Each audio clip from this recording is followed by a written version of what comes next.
मुर्शिदाबाद में बाबरी मस्जिद की नींव रखने वाले हुमायूं कबीर अपनी राजनीतिक पार्टी का ऐलान करने वाले हैं। अब से थोड़ी देर में नई पार्टी का ऐलान करेंगे हुमायूं कबीर। मुर्शिदाबाद में कार्यक्रम के मंच पर पहुंच चुके हैं हुमायूं कबीर। जनता उन्नयन पार्टी बनाएंगे हुमायूं कबीर।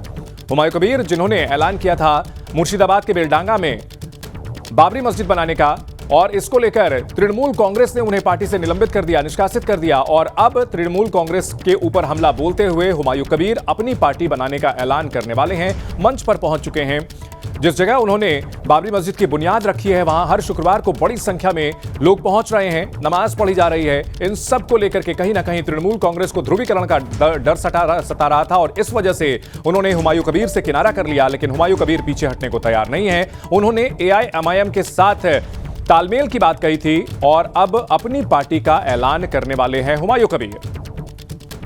मुर्शिदाबाद में मंच पर पहुंच चुके हैं, अपनी पार्टी का ऐलान करेंगे। और दूसरी तस्वीर हम आपको उस जगह की भी दिखा रहे हैं, उस साइट की दिखा रहे हैं जहां पर बाबरी मस्जिद बनाने का ऐलान किया गया है, मुर्शिदाबाद के बेलडांगा में।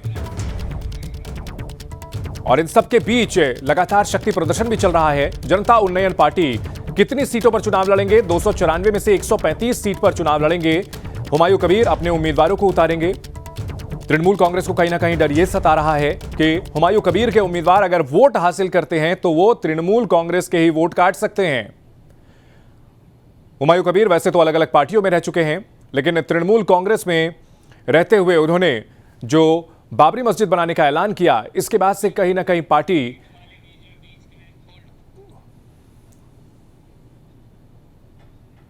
प्रधानमंत्री भारत का सबसे बड़ा चेयर है, उनका इज्जत देना चाहिए। वो संविधान को सर्वोच्च पद है, इसीलिए मेरा एक क्षुद्र आदमी है, इनको साथ मेरा कोई कंपेयर नहीं होना चाहिए। लेकिन मैं ये जिला में 43 इयर्स पॉलिटिक्स में है, इसीलिए मैं इसके पहले भी बड़ा बड़ा कोई रैली किया, कोई पुलिस सुपर का विरोध में लाखों लोग को लेके बहरमपुर में जुलूस किया। वो जो मरहूम जो प्रणब मुखर्जी था, भूतपूर्व राष्ट्रपति था, फाइनेंस मिनिस्टर था, डिफेंस मिनिस्टर था, फॉरेन मिनिस्टर था, उनका साथ में रैली किया, मैं वो मीटिंग चलाया। बीजेपी को खिलाफ चुनाव में उतरेगी, TMC को खिलाफ चुनाव में उतरेगी। तो जिसने पार्टी यहाँ है बंगाल में, जो कांग्रेस है, कम्युनिस्ट पार्टी है, ISF है, तो सब पार्टी के लिए, सब जो TMC और बीजेपी को खिलाफ जो लड़ना चाहते हैं, मेरा साथ कोई गठबंधन करेगी तो मैं वेलकम करूँगी। और बड़ी खबर आ रही है, हुमायूं कबीर की रैली में AIMIM के समर्थक भी पहुंचे हुए हैं। मुर्शिदाबाद में हुमायूं कबीर को AIMIM का समर्थन है। AIMIM के झंडों और पोस्टर्स के साथ समर्थक पहुंचे हैं। इससे पहले हुमायूं कबीर ने ऐलान भी किया था कि असदुद्दीन ओवैसी के साथ तालमेल को लेकर के बातचीत हुई है, और हुमायूं कबीर की रैली में AIMIM के समर्थक भी पहुंचे हुए हैं। हाल के विधानसभा चुनाव जो बिहार में हुए थे, वहां पर MIM ने अच्छा प्रदर्शन किया था, और ऐसे में पश्चिम बंगाल में अगर हुमायूं कबीर और MIM के बीच तालमेल होता है तो कहीं ना कहीं ये तृणमूल कांग्रेस के लिए नुकसान पहुंचाने वाली बात हो सकती है। और ऐसे में हुमायूं कबीर की रैली में MIM के जो समर्थक पहुंचे हैं बैनर पोस्टर लेकर के, ये इस बात की और पुष्टि करते हैं कि MIM और हुमायूं कबीर के बीच अंडरस्टैंडिंग बनी हुई है बंगाल विधानसभा चुनाव को लेकर के। और ये अंडरस्टैंडिंग क्या रंग लाएगी, क्योंकि 2026 का बंगाल विधानसभा चुनाव काफी दिलचस्प होने जा रहा है। और ऐसे में अगर तीसरे फ्रंट की बात जो कर रहे हैं हुमायूं कबीर, ये एक दिलचस्प कदम हो सकता है।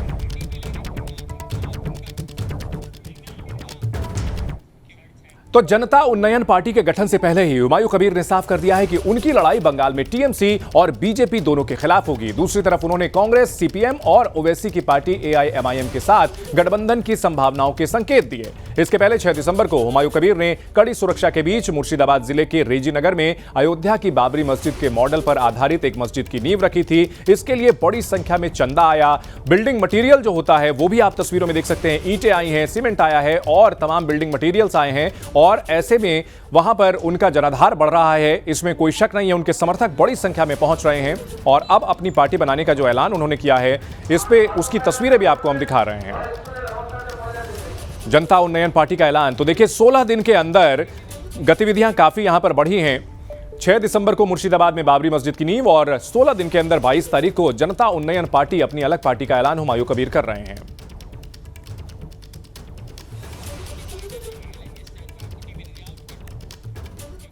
वहीं संघ प्रमुख मोहन भागवत ने मुर्शिदाबाद में बनाए जा रहे बाबरी मस्जिद के मॉडल को हिंदू मुस्लिम झगड़े को फिर से शुरू करने की राजनीतिक साजिश बताया है। ये एक झगड़ा चल रहा था, अंत में कोर्ट के हवाले कर दिया कि भाई आप निर्णय करो। कोर्ट ने बड़ा लंबा समय लगाकर बहुत ही विचार किया होगा ना, इतना लंबा समय लगाया तो, और एक निर्णय दिया तो वहां राम मंदिर बन गया। तो ये मंदिर मस्जिद वाला झगड़ा वहां समाप्त हो गया, बाबरी मस्जिद। अब फिर से बाबरी मस्जिद बनाकर उस झगड़े को रीस्टार्ट करने का ये पॉलिटिकल षड्यंत्र है, मतों के लिए हो रहा है। न ये मुसलमानों की भलाई में है, न ये हिंदुओं की भलाई में। झगड़ा खत्म हो रहा है, अच्छी सद्भावना बनेगी तो ये फिर से वो खाई चौड़ी करने का प्रयास हो जाता है। ऐसा नहीं होना चाहिए, ऐसा मुझे लगता है। उधर हुमायूं कबीर ने मोहन भागवत के बयान का जवाब दिया है। पार्टी के ऐलान से पहले हुमायूं कबीर का बड़ा बयान, बंगाल के बारे में मोहन भागवत का आकलन गलत है। ममता बनर्जी और आरएसएस के बीच अच्छे संबंध है। हुमायूं कबीर का यह भी दावा है ममता सरकार के दौरान पश्चिम बंगाल में आरएसएस की शाखाएं बढ़ी हैं। आरएसएस की शाखाएं 558 से बढ़कर के 52,000 हो गई हैं। हुमायूं कबीर दावा कर रही हैं सत्ता 2011 में आरएसएस को मदद करती है।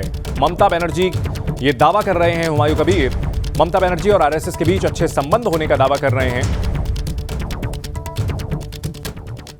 मोहन भागवत जी सारा भारत का राष्ट्रीय स्वयंसेवक का नेता है। उनको मैं सम्मान करते हैं, लेकिन वो जो असेसमेंट किया, जो यहाँ कोई दंगा होगी, कोई गड़बड़ होगी, कुछ होने नहीं देंगे। अभी तक कुछ गड़बड़ नहीं हुआ। ये सब लोगों को मालूम है, मेरा भी मालूम है, आम जनता को भी मालूम है।